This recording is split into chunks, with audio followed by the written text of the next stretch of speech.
5:41, November 24, 1943. Northern slopes of Sattelberg, New Guinea.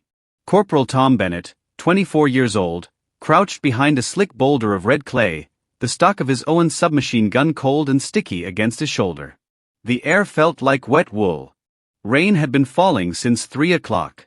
Now it came down in thin sheets, dripping from the pandanus leaves and turning the narrow track into a brown river. His section, Number 3 Section, 13 Platoon, 217th Battalion, 9th Australian Division, held a shallow, muddy firing line 30 meters below the crest of a jungle-covered spur. The Japanese were up there, somewhere in the mist and vines. The battalion's objective was simple on paper: push another 400 meters along the ridge by 12 o'clock and close in on Sattelberg mission. In reality, every meter had to be bought with men and ammunition. At 5:41, Tom checked his watch, wiped the glass with a dirty thumb, then glanced left and right. Private Bluey Harris lay 5 meters to his left, Lae, Enfield rifle across his pack, bayonet fixed, helmet strap undone. To Tom's right, Lance Corporal Dick Mason hunched over the Bren gun, its 30-round curved magazine silhouetted against the green tangle ahead. Behind them, 3 more men hugged the mud, spaced out down the slope. The section's total firepower: 1 Bren, 4.303 rifles, and 1 small, ugly, blunt-nosed submachine gun built by a man most of them had never heard of. The Owen gun. At 5:42, the first Japanese voices drifted through the mist. The sound came from above and slightly right, maybe 40 to 50 meters. Short, sharp barks of conversation. A laugh. Metal on wood. Tom pressed his cheek harder into the Owen's wire stock and lifted his head just enough to see over the rotting log in front of him. Through the dripping foliage he saw movement. 6, maybe 7 shapes in faded khaki and green, working their way down the spur. Arisaka rifles slung. 1 man carried a Type 96 light machine gun. Another had a sword at his hip. They were using the same narrow ledge track his platoon had used in the dark 2 hours earlier. The Japanese point man, a young corporal with a cloth-covered helmet, paused and crouched, scanning the slope below with field glasses. His eyes passed over the Australian's camouflaged line without stopping. He said something over his shoulder. The men behind him relaxed. Then Tom heard it, clear even through the rain. Chisai, omocha no kenju. He didn't speak Japanese, but the tone told him enough. The point man pointed downhill, mimed a short gun with his fingers, made a childish face and laughed. Several of the others chuckled with him. They'd seen Australians with Owens before, short, stubby, with top-mounted magazines and a barrel that barely reached past the handgrip. Toy guns, some of the Japanese called them. Toys compared to their long, full-sized Arisakas. Tom tightened his grip on the Owens pistol grip, feeling the rough welded seam dig into his palm. The gun weighed about 4.3 kilograms loaded, heavier than it looked, thanks to its simple steel tube receiver and full-length barrel shroud. 33 rounds of 9 by 19 millimeters sat in the curved magazine on top, pressed down by a stiff spring, ready to feed by simple blowback. No selector. Just safe and full auto. Rate of fire, roughly 700 rounds per minute. In the dense New Guinea jungle, that mattered more than looks. At 5:43, the Japanese patrol split. 3 men with rifles and the NCO moved down the track, single file, heading almost straight toward Tom's section. The machine gun team and 2 more riflemen cut off to the right, moving to find a flanking position. Tom's platoon commander had warned them about this. Japanese squads rarely attacked straight on. They probed, then clawed around the flanks like fingers. Tom raised his right hand palm flat, then pointed 2 fingers at his eyes and toward the patrol below. Bluey saw the signal and stiffened. Mason nudged the Bren's barrel a few centimeters, lined up on the machine gun team's likely path, and breathed out slowly. At 5:44, a single shot cracked somewhere to the left, another platoon engaging on the neighboring spur. The Japanese point man flinched, then shouted. The patrol halted. Rifles came off shoulders. The mood changed in an instant. Tom heard another word, Oswiesu. Australians. The NCO barked an order. The men spread, using trees and rocks, eyes straining into the green gloom.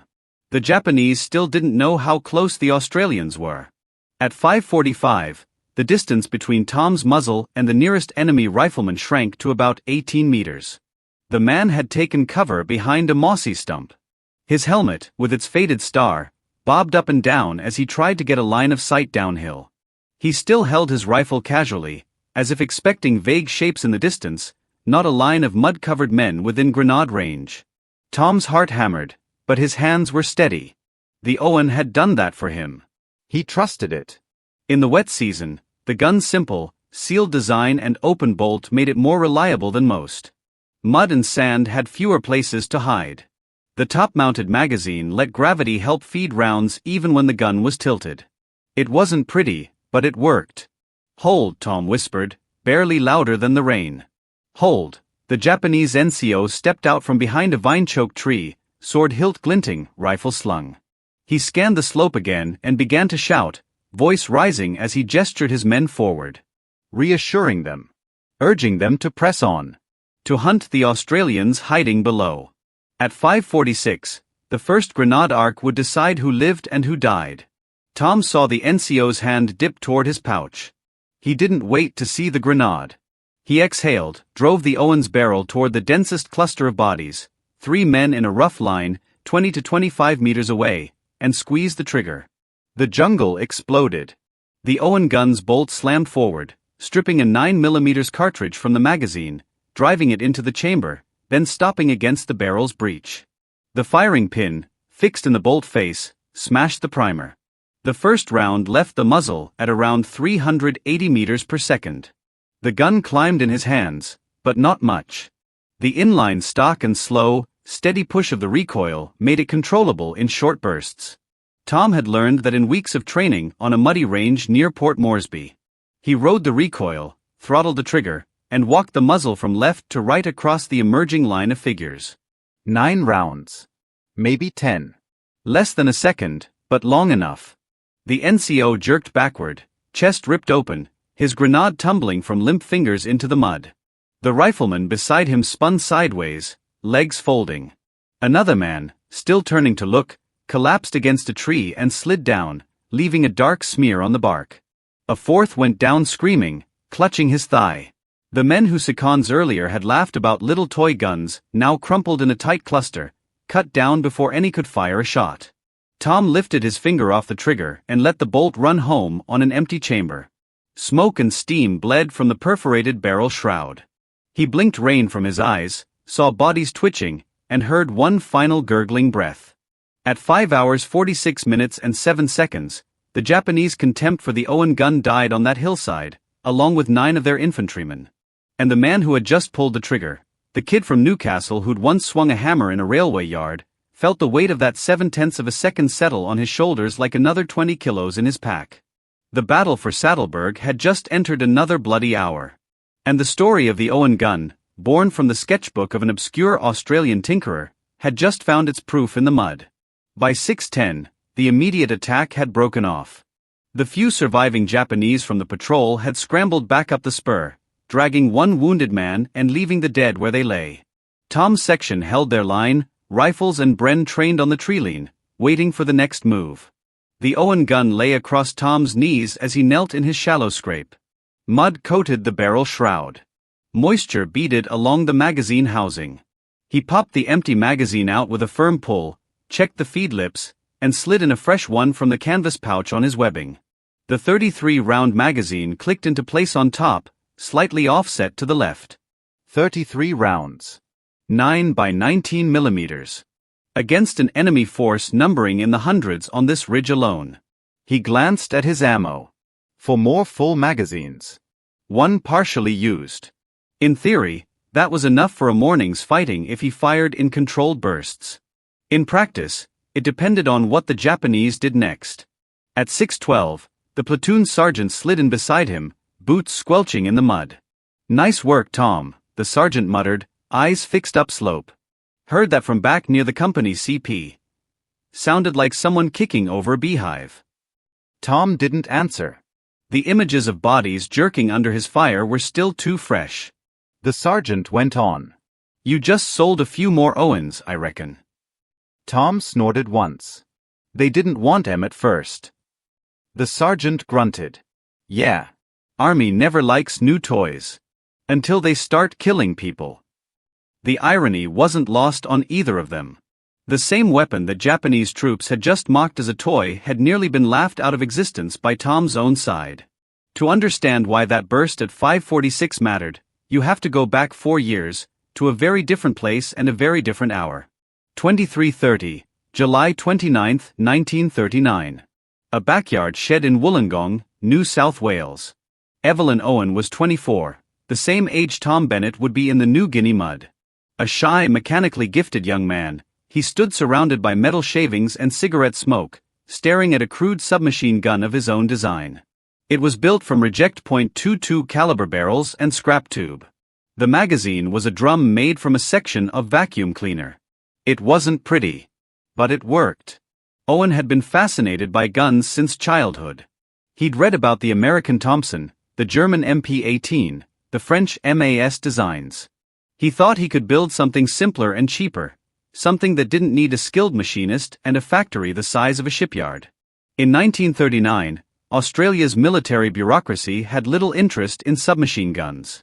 The doctrine still favored rifles and light machine guns.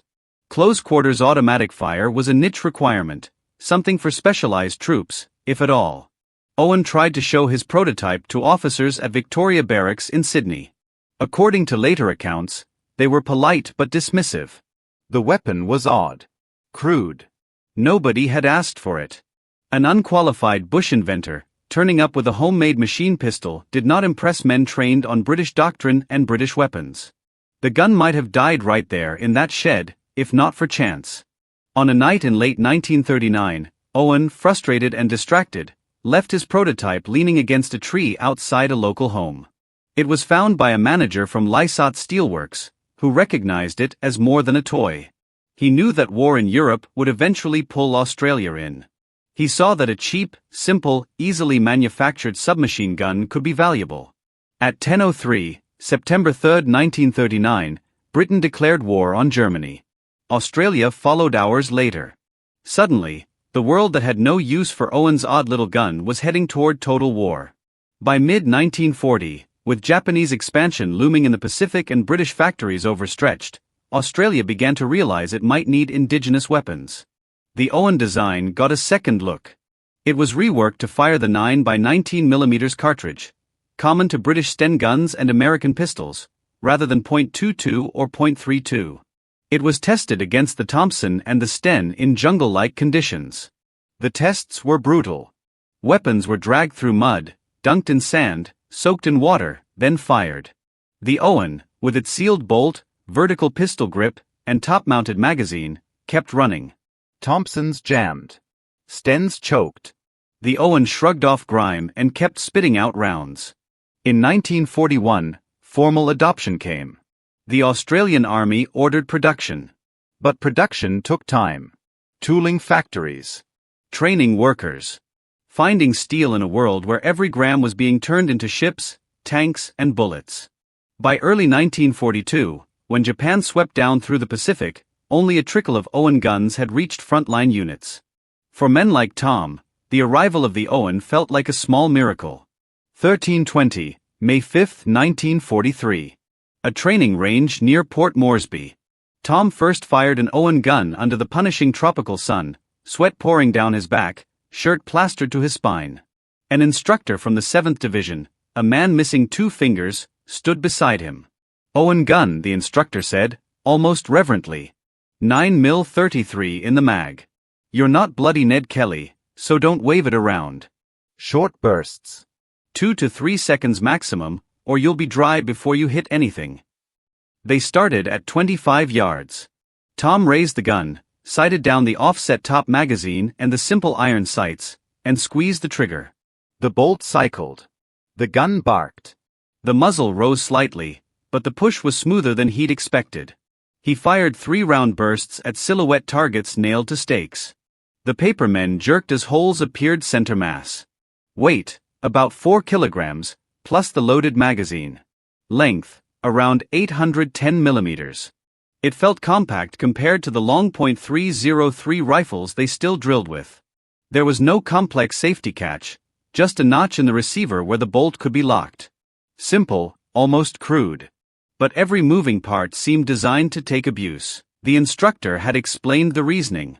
The top-mounted magazine allowed gravity to help feed rounds even when the gun was canted or fired from awkward positions. The ejection port on the bottom kept spent casings and most of the muck away from the shooter's face. The barrel shroud protected hands from heat during sustained fire. The blowback action, firing from an open bolt, meant that overheating and cook-offs were far less likely. In the jungle, where it rained without warning and mud was a constant enemy, those details mattered more than finish or elegance. By 14:30 that day, Tom had fired almost 300 rounds. His shoulder ached. His ears rang. But he trusted the gun. He saw the jealousy in some riflemen's eyes. The Owen was issued sparingly, 1 or 2 per section at first. The men who got them became point men, scouts, assault leaders. They went forward first, clearing bunkers, trenches, and dugouts. Their life expectancy was not high, but their impact was visible. Between May and November 1943, Tom's unit fought across New Guinea, near Lae, then Finschhafen, then inland toward Sattelberg. Each new ridge and village meant another fight. Japanese forces dug into hillsides, using tunnels, caves, and interlocking fields of fire. In those close, tangled engagements, the Owen proved itself again and again. Tom used it in patrols at 6 o'clock, moving through waist-high kunai grass. He used it at 22:15 in night ambushes along creek beds, relying on its compact size and fast handling. He cleaned it in the dark, by touch, counting every spring and pin, knowing a single oversight could mean a jam at the worst moment.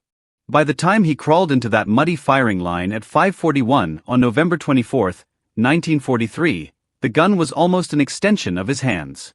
And yet, even after months of combat reports praising it, some in the wider Allied world still dismissed the Owen as a parochial oddity, a little Australian subgun, overshadowed by the famous Tommy gun and the flood of British Stens. It would take episodes like the one on Sattelberg slopes, short, savage bursts that cut down entire assault groups, to carve the Owen's name into military memory. At 7:02, the Japanese tried again. The second attack came with more discipline, more caution. Artillery from hidden guns further up the ridge lobbed shells into the slopes below Tom's position. The first round landed at 6:57, 80 meters behind his section, in a patch of kunai grass. The concussion flattened stalks and sent a shockwave through the soil. At 7 o'clock, 2 more shells hit closer, scattering dirt and leaves, but doing little real damage. The Japanese gunners were feeling for range and angle, bracketing the Australian company. Under that cover, infantry moved. Tom heard them before he saw them, branches snapping, brief shouted commands. They were using the terrain better now, staying in folds and behind thick tree trunks, advancing by fire and movement. The mocking tone from earlier was gone. At 7:02, a Japanese light machine gun opened up from somewhere high on the right flank, spraying the Australian line with 6.5 mm rounds. The distinctive slower chatter of the Type 96 cut through the deeper thumps of Australian Brents and the sharp cracks of .303 rifles. Machine gun, 2 o'clock, 80 yards. Mason shouted, already swiveling the Bren. The platoon commander, somewhere behind, yelled for the neighboring section to put smoke on the gun's position. White plumes began to bloom in the trees, but the fire kept coming, bullets smacking into trunks and whining overhead. Tom pressed his chest deeper into the mud, Owen flat in front of him, barrel pointed uphill. The second attack felt heavier. More men. More coordination.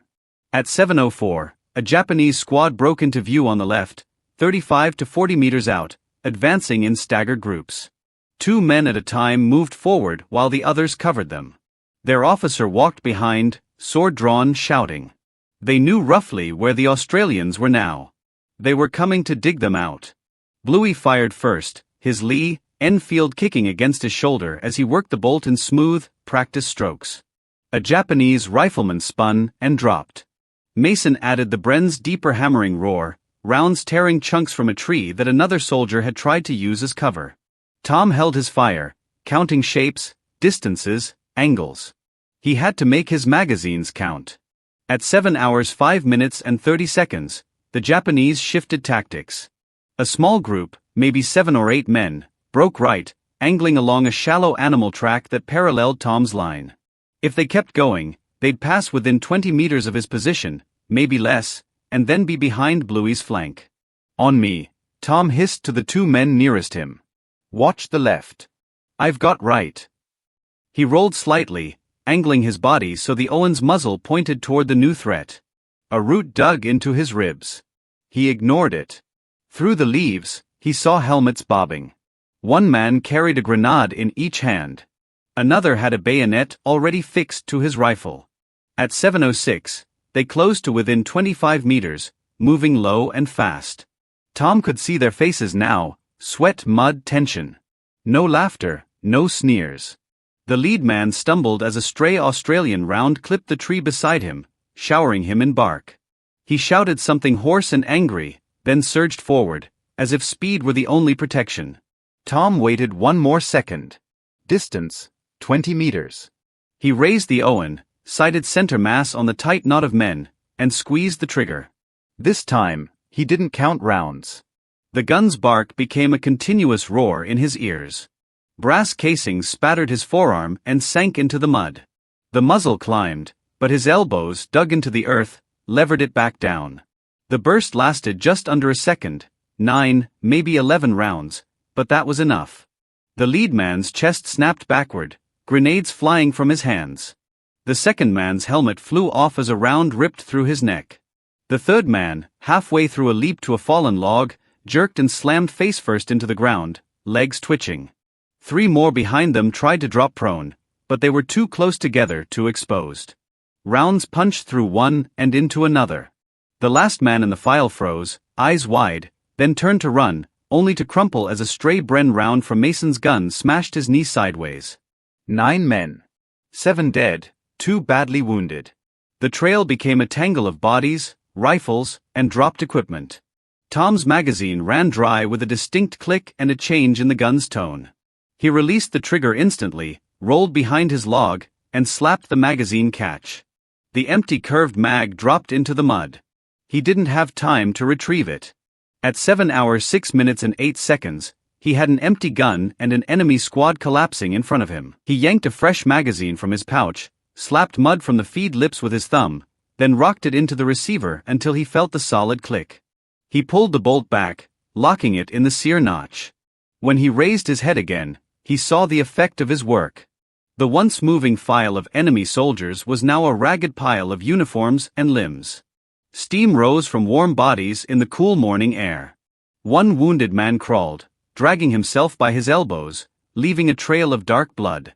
Tom lined the Owen sights on the crawling man's back. His finger hesitated. The man was no longer a threat. His rifle lay meters away. He was slowly bleeding into the mud.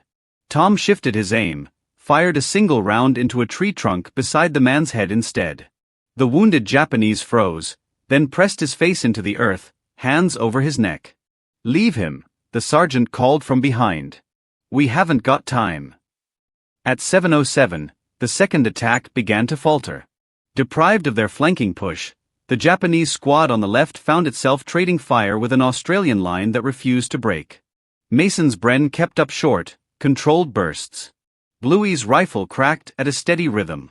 Further along the slope, other Owens chattered in brief staccato bursts. By 7:15, the Japanese withdrew again, melting back into the jungle. The artillery fire shifted to another section of the ridge, hunting for a weaker point. In that 11-minute span, from 7:04 to 7:15, Tom fired a total of 39 rounds from his Owen. 12 in the first burst, roughly. 9 or 10 in the second. A few single shots to pin heads down as his mates shifted positions. Less than 2 full magazines. The cost on the other side was far higher. Later, when they moved forward to clear the ground, they found 11 bodies along the narrow animal track where the flanking squad had advanced. 9 of them lay within a space of less than 5 meters, cut down so quickly that some still clutched grenades that had never been pulled, or rifles never shouldered. One of the younger privates counted the bullet impacts in the trees and logs. "Bloody hell," he muttered. "All that from that little gun?" Tom didn't answer. He just wiped mud from the Owen's barrel shroud and checked the magazine, making sure no debris had worked its way into the feed lips. The day's fighting continued. By 11:38, the company had inched another 150 meters toward the objective, losing 3 men killed and 7 wounded. The Owen gun remained in Tom's hands the entire time, growing heavier with every step. That night, at 21:10, in a cramped slit trench shared with Bluey, Tom lay awake listening to the rain drum on overhead leaves. His hands still tingled from recoil. The image of the flanking squad collapsing replayed in his head, frame by frame. The Owen had done exactly what it was designed to do, delivered devastating close-range automatic fire in jungle terrain, with reliability that other weapons struggled to match. But the price was etched into his memory. He had seen what 9 men in one burst looked like up close. By 1630, November 25, 1943, Sattelberg mission was in Australian hands. The Japanese defenders had pulled back under pressure from multiple battalions pushing up different spurs. The mission itself, once a quiet Lutheran outpost, was a shattered ruin, its buildings chewed by artillery and small arms fire. The 217th Battalion, including Tom's company, dug in on the captured heights, bracing for counterattacks that never fully materialized.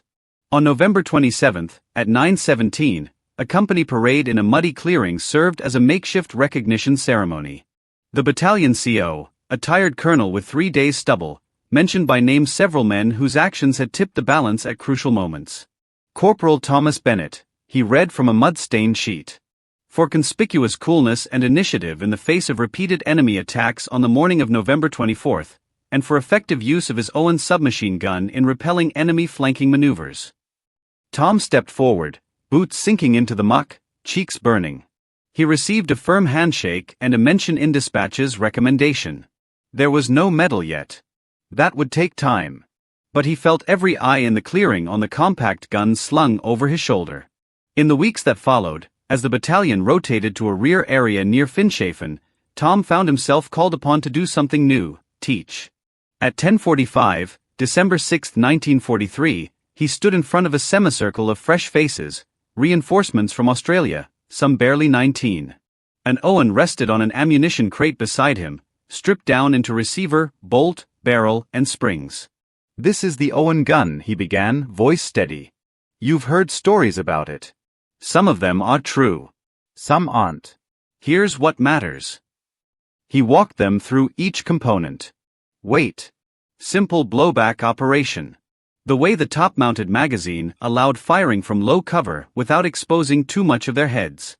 The need to keep feed lips clean, to seat magazines firmly, to lock the bolt back when on patrol. He didn't dwell on the story of 9 men falling in one burst. That kind of tale traveled through units on its own, usually distorted, turning into campfire legend. Instead, he focused on the decisions behind the bursts: when to fire, when to hold, when to change magazines.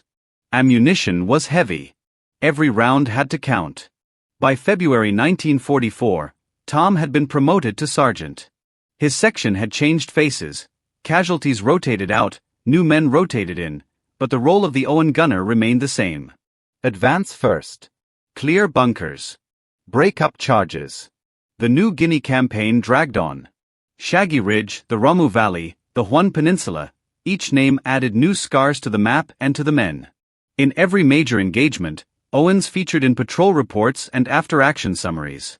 Submachine gunner broke up attack at close range. Owen gun effective in clearing dugout complex. Enemy machine gun position silenced by Owen fire at 15 yards. By 1945, when Australian forces pushed into Borneo and other islands, the Owen gun was no longer a doubtful experiment. It was standard issue. American officers visiting Australian units often asked to see it up close, impressed by its robustness and performance in conditions that made their own weapons falter. Tom survived the war. On August 15, 1945, at 11 o'clock local time, he heard the news of Japan's surrender over a crackling field radio in a staging area near Morotai. The men around him cheered, shouted, cried. Some simply sat down and stared at their boots. Tom looked at the Owen leaning against a stack of crates and felt a complicated mix of gratitude and resentment.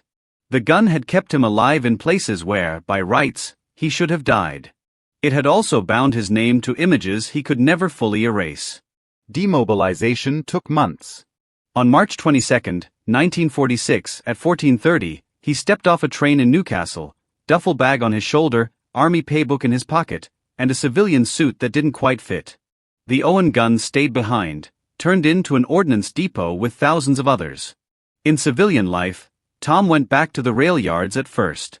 Later, he trained as a fitter and turner, working in a machine shop that, during the war, had produced parts for weapons not unlike the one that had been his constant companion. He married in 1949. Had 2 children. Rarely talked about the war. It wasn't until the late 1960s, when historians began interviewing veterans about New Guinea and the Forgotten campaigns, that he started to speak more openly. At 1930, June 12, 1968, in a small RSL hall, he sat across from a young researcher with a tape recorder on the table between them. "Tell me about the Owen gun," the researcher said. Tom paused, then smiled faintly. "It was ugly," he said. "Looked like something a plumber knocked together in his backyard. But it worked. When you pulled the trigger, it bloody worked. I saw Japanese blokes sneer at it.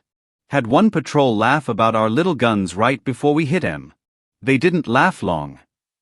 He described the engagement on Sattelberg slopes. The first mocking remarks. The first burst. The flanking attempt and the second burst, the one that dropped 9 men in that narrow space. He didn't embellish. He gave distances. Estimated rounds fired. Described where the bodies fell, how the mud looked afterward. For the researcher, it was gold, concrete evidence of how the Owen shaped small unit tactics in the Pacific. In the decades that followed, as Australia's military museums grew and developed, the Owen gun found its place in glass cases and on wooden racks. Plaques explained its origin story: Evelyn Owen's backyard experiments, the initial rejection, the mud tests, the production at Lysot's factory in Port Moresby. Statistics were listed: caliber, rate of fire, effective range, weight. But numbers and dates only told part of the story. The rest lived in veterans' memories of close-range fights in steaming jungle, of jammed enemy rifles and still-functioning Owens, of desperate last stands in which a single gun's burst bought just enough time for a section to withdraw or a platoon to consolidate. Doctrine shifted, too. Post-war Australian training placed greater emphasis on close-quarter battle, on the value of compact, reliable automatic weapons in complex terrain. Later designs, like the F-1 submachine gun, owed a clear conceptual debt to the Owen's top-mounted magazine and simple action. In military history circles, the Owen gun came to be cited as one of the most successful homegrown weapons of World War II, designed, built, and battle-proven by a nation that had initially questioned the need for it. As for Tom, he aged, retired, and became a grandfather. On Anzac Day mornings at 5:30, as dawn services began, he sometimes found his mind drifting back, not to parades or speeches, but to that wet New Guinea hillside at 5:46 on November 24, 1943. To the feel of a cold steel stock on his cheek. To the weight of a 33-round magazine sliding into place. To the split second when a little toy gun designed by a quiet man in Wollongong proved itself, beyond doubt, in a burst that changed the course of a small corner of a big war.